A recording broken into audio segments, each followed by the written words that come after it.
आज हम बात करेंगे बढ़ती महंगाई की। पेट्रोल, डीजल, रसोई gas, CNG, PNG, commercial gas, सब्जियां, दाल, इस सब के दाम लगातार बढ़ रहे हैं।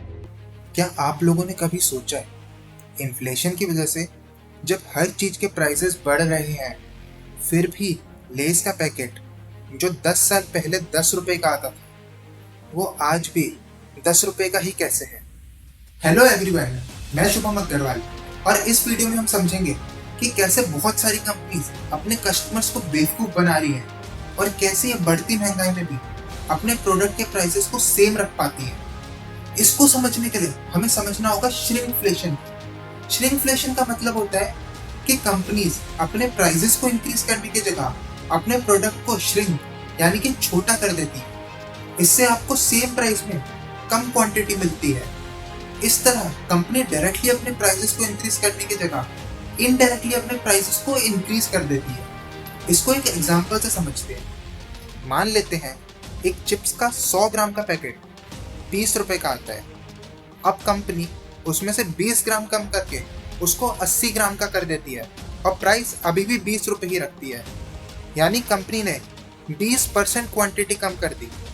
बट वहीं अगर हम पर ग्राम प्राइस देखें तो वो 25% से इंक्रीज हो गया। एंड मेन चीज ये है कि कस्टमर को इसका पता ही नहीं चलता। आप खुद का ही एग्जांपल लेके सोचिए, जब आप चिप्स का पैकेट खरीदने जाते हैं तो क्या आप शॉपकीपर को बोलते हैं कि मुझे 100 ग्राम या 50 ग्राम वाला चिप्स का पैकेट दे दो? नहीं ना, आप उसको बोलते हैं कि मुझे 10 रुपए वाला या 20 रुपए वाला चिप्स का पैकेट दे दो। इन प्रोडक्ट्स को कोई क्वांटिटी के हिसाब से खरीदता ही नहीं है, बल्कि इनको प्राइसेस के हिसाब से खरीदा जाता है। इसलिए कस्टमर को पता ही नहीं चलता कि एक्चुअली में इनकी क्वांटिटी कम कर दी गई है। श्रिंकफ्लेशन का सबसे मेन फायदा कंपनीज को ये होता है कि जब क्वांटिटी कम होगी तो प्रोडक्ट भी जल्दी खत्म होगा। इससे कस्टमर जल्दी जल्दी नया प्रोडक्ट खरीदेगा और कंपनी की सेल्स इंक्रीज हो जाएंगी। जैसे अभी एक विम बार का वेट 155 ग्राम से कम करके 135 ग्राम कर दिया गया था, तो जो एक बार पहले 30 दिन चलता था वो केवल अब 27 दिन चलेगा। मतलब एक कस्टमर को अब पूरे साल में एक एक्स्ट्रा बार खरीदना पड़ेगा। अब एक क्वेश्चन आता है कि आखिर कंपनियां श्रिंकफ्लेशन ही क्यों करती हैं? चलिए इसके लिए हम समझते हैं कि इन्फ्लेशन को कॉम्बैट करने के लिए एक कंपनी क्या क्या कर सकती है। इन्फ्लेशन को कॉम्बैट करने के लिए एक कंपनी के पास 3 तरीके होते हैं। पहला तरीका होता है कि कंपनी अपने प्राइसेस इंक्रीज कर दे। दूसरा तरीका होता है कि वो अपने प्रोडक्ट को रीडिजाइन कर दे। और तीसरा तरीका होता है श्रिंकफ्लेशन। कंपनी प्राइसेस को इसलिए इंक्रीज नहीं करना चाहती क्योंकि इन लो कॉस्ट प्रोडक्ट्स का जो कस्टमर होता है वो बहुत प्राइस सेंसिटिव होता है। मतलब थोड़ा सा प्राइस बढ़ते ही वो उस प्रोडक्ट को यूज करना कम या बिल्कुल बंद कर देता है। ऑल्सो ये जो इंडस्ट्रीज होती हैं वो बहुत कम्पिटिटिव होती है। मतलब अगर कोई एक कंपनी अपना प्राइस बढ़ा दे और उसके कॉम्पिटिटर्स प्राइस ना बढ़ाएं तो कस्टमर उसके कॉम्पिटिटर्स पे शिफ्ट हो जाता है। दूसरा तरीका होता है कि कंपनी प्रोडक्ट को रीडिजाइन कर दे, जैसे कि उसमें चीपर क्वालिटी का मटेरियल यूज करे या उसकी पैकेजिंग थोड़ी चीप कर दे, जिससे वो अपनी कॉस्ट को सेव कर पाए। इसका एक एग्जांपल होगा जैसे कैडबरी की चॉकलेट्स में पहले गोल्ड रैपर आता था, लेकिन अब कैडबरी ने कॉस्ट सेव करने के लिए अपनी चॉकलेट्स पे वो रैपर लगाना बंद कर दिया है।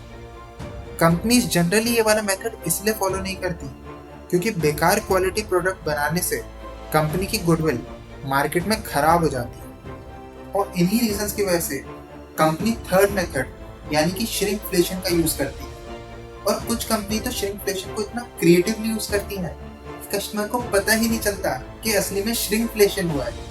जैसे कैडबरी ने कुछ साल पहले अपनी चॉकलेट के एजेस को राउंड कर दिया था, जिससे सबको लगा कि बस शेप चेंज हुई है, बट असली में कैडबरी ने 10% क्वांटिटी कम कर दी थी। इसी तरह टेलीकॉम कंपनीज मंथली प्लान्स देने की जगह 28 दिन के प्लान्स देते हैं, जिससे एक कस्टमर को एक साल में 12 बार की जगह 13 बार रिचार्ज कराना पड़ेगा। ऐसे ही कुछ साल पहले तक स्मार्टफोन्स के साथ स्क्रीन गार्ड और ईयरफोन्स भी आते थे, जो कि मोबाइल कंपनीज ने अब देना बंद कर दिया है।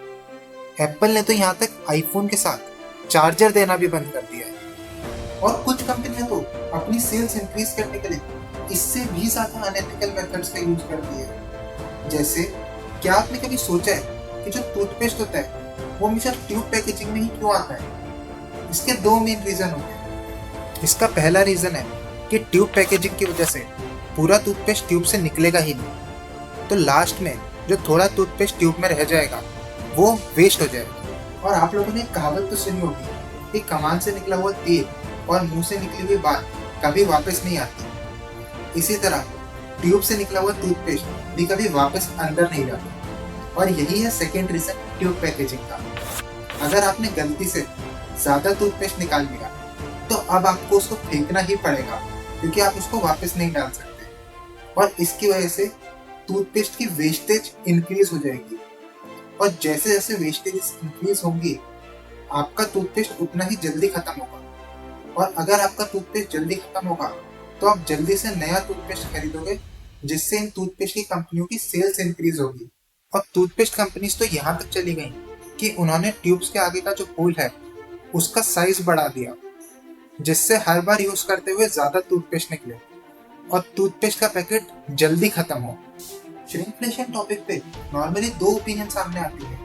पहला ओपिनियन है कि एक बहुत अनएथिकल मेथड है, क्योंकि इसमें कस्टमर को बताया ही नहीं जाता कि क्वांटिटी कम हो गई है, इसलिए कस्टमर को पता ही नहीं चलता कि जो प्रोडक्ट वो खरीद रहा है असली में वो महंगा हो चुका है। दूसरी ओपिनियन जो है वो कंपनीज की तरफ से आती है कि उनके पास श्रिंकफ्लेशन ही एक तरीका है जिससे वो इन्फ्लेशन को कॉम्बैट कर सकते हैं, क्योंकि जो कस्टमर है उनको 10 रुपए 20 रुपए इन प्राइस पॉइंट्स की आदत हो चुकी है और अब वो बढ़े हुए प्राइसेस को एक्सेप्ट नहीं करेंगे। इसी वजह से कंपनी अपने प्राइसेस बढ़ाने की जगह अपने पैकेट के साइज को छोटा कर देती है, जिससे कि वो इन्फ्लेशन को कॉम्बैट कर सके।